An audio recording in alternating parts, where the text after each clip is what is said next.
ľudia sa od počiatkov svojej existencie pozerali na nočnú oblohu s otázkami.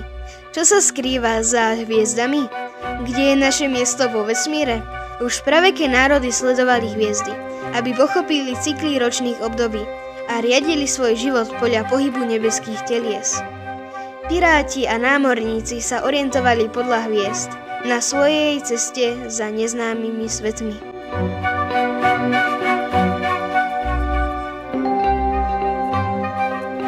Staroveké civilizácie verili, že Zem je stredom vesmíru. Tento názor pretrvával tisíce rokov, od starovekého Grécka až po stredovek.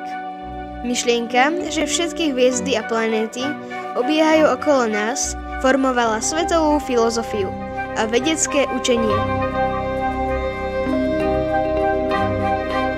Až v 16. storočí Mikuláš Koperník spochybnil tento model. Svojou heliocentrickou teóriou tvrdil, že Zem nie je stredom vesmíru, ale obieha okolo Slnka. Rovnako ako ostatné planéty. Tento objav prevrátil svet hore nohami a začal novú éru v astronómii.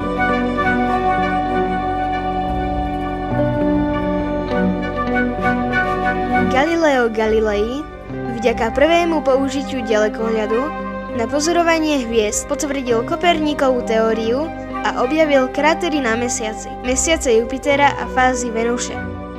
Tieto objavy ukázali, že vesmír je oveľa väčší, než sme si mysleli. V priebehu ďalších storočí ľudia zdokonalovali svoje pozorovacie schopnosti a začali chápať, že hviezdy nie sú len svetielka na oblohe, ale vzdialené slnka. Objavili nové planéty v našej slnečnej sústave a začali hľadať odpovede na otázky, ktoré sa týkali samotného vzniku vesmíru.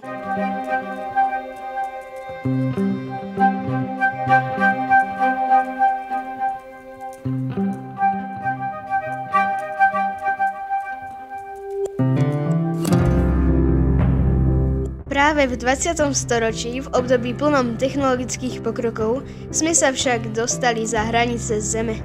V roku 1957 sovietský satelit Sputnik 1 ako prvý ľudský výtvor vstúpil do vesmíru, čím sa začala éra kozmonautiky.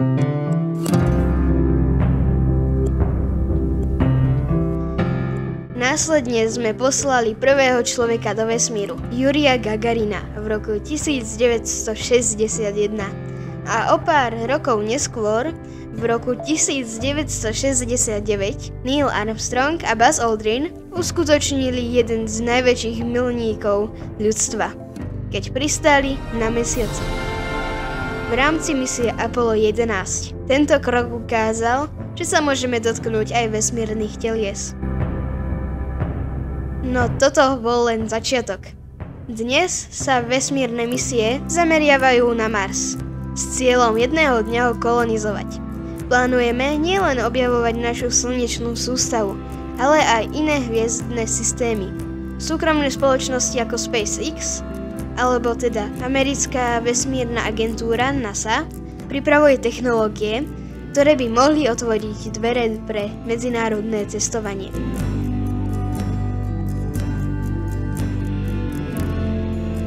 My všetci sa môžeme pýtať, čo nás teda čaká? Budú to prvé kroky na Mars? Budovanie základní na Mesiaci, plávajúce mestá v atmosfére Venuše, alebo cestovanie ku hviezdám, objavovanie exoplanét a hľadanie života mimo našej Zeme.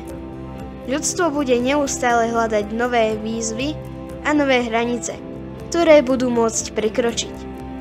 V tejto sérii sa vydáme na túto cestu objavov. Pozrieme sa na to, čo nás čaká vo vesmíre. Od veľkého tresku cez kolonizácie Marsu a tajomstva vesmíru exoplanét až po konečný osud vesmíru. Aké odpovede nájdeme, keď sa pozrieme na hviezdy? Čo objavíme, keď sa vydáme ešte ďalej? Toto je len začiatok nášho dobrodružstva. Na budúce, keď sa pozriete na nočnú oblohu, pamätajte, vesmír je obrovský a plný záhad, ktoré čakajú na objavenie. A toto je len prvý krok.